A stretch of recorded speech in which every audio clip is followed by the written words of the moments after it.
mai tu na Mary khâu tai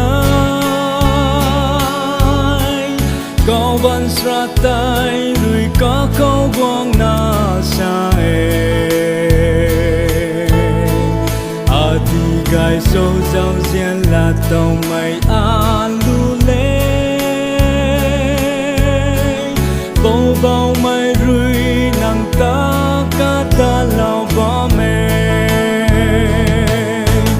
bình lưu thân mày bùi Mary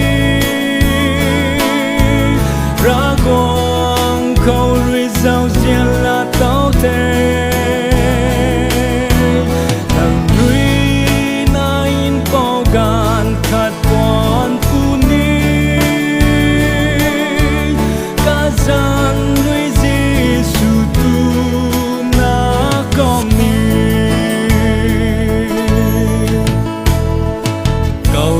mày ngài liang mày su khu ni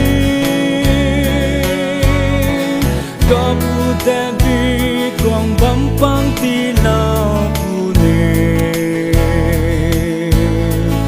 ta có con câu re tin sang giang quang tu khu ni ta quang ti ngan mày tai nai ni quang ham te thân mày bùi Mary ra quang câu rui giàu riêng là tóc thế đằng rui nai bao gan khát quan phu ni cả san rui Giêsu tu na con ni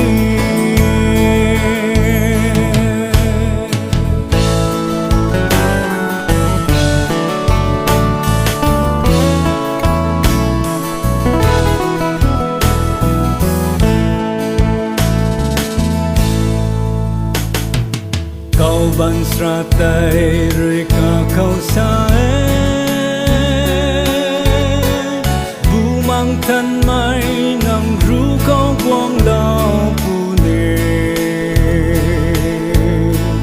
câu liang mây ngâm rồi nằm ru câu quang đau bu nề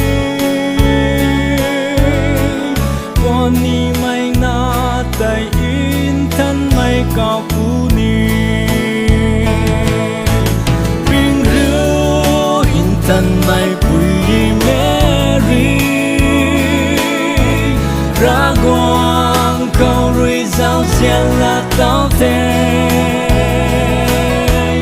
đằng rui